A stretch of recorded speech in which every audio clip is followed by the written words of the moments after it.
Dans le prochain épisode de Demain nous appartient. Tandis que la vie de Gabriel est en danger, Raphaël présente Stanislas à son entourage. Marianne voit quant à elle d'un mauvais œil le rapprochement entre Christelle et Victor. Attention, les paragraphes qui suivent contiennent des spoilers sur l'épisode de Demain nous appartient demain soir sur TF1. Si vous ne voulez rien savoir, ne lisez pas ce qui suit. Mardi 5 avril dans Demain nous appartient. La vie de Gabriel est en danger. Gabriel a été kidnappé et a passé la nuit dans le coffre d'une voiture. Il a beau crier à l'aide, personne ne peut l'entendre puisque le véhicule est stationné dans une sorte de fourrière. Pendant ce temps, Timothée est inquiet car Gabriel n'est pas rentré de la nuit.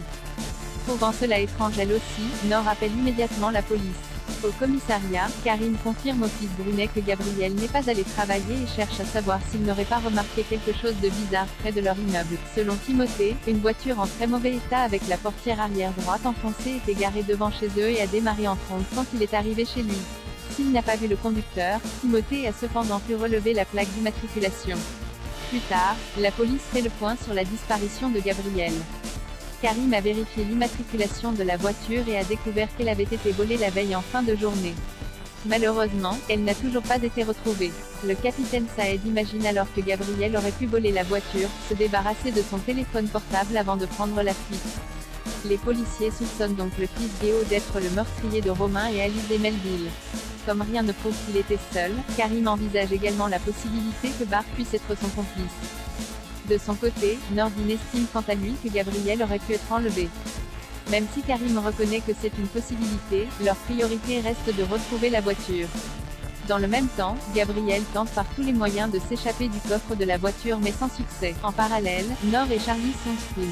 Certaines que Gabriel n'a pas pu disparaître seul, elles envisagent que quelqu'un ait pu s'en prendre à lui.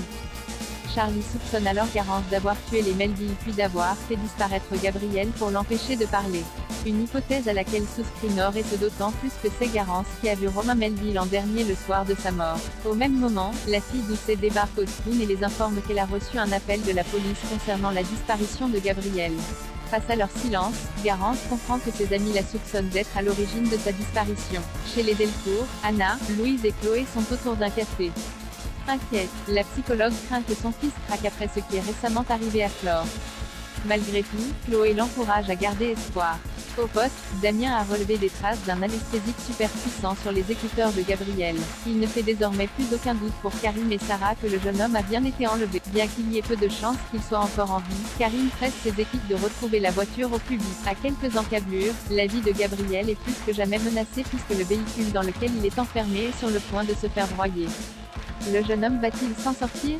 Raphaël présente Stanislas à son entourage. Raphaël et Stanislas ont passé la nuit ensemble.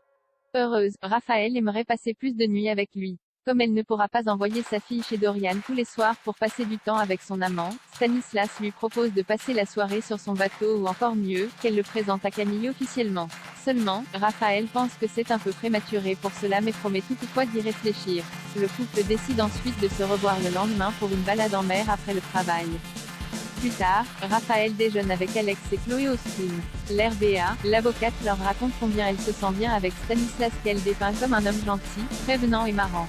Tandis qu'elle se demande si ce n'est pas trop tôt pour présenter officiellement Stanislas à Camille, Chloé estime que non et l'enjoint même à le faire.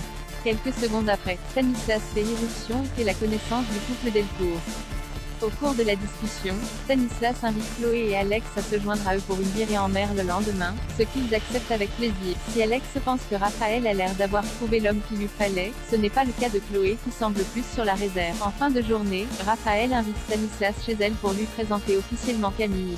De son côté, ce dernier n'est pas venu les mains vides puisqu'il offre un bouquet de fleurs à Camille et des réglisses salées à Raphaël. Marianne voit d'un mauvais œil le rapprochement entre Christelle et Victor à l'hôpital. Victor offre à Christelle un livre de Victor Hugo pour la remercier d'avoir été à son écoute vendredi dernier.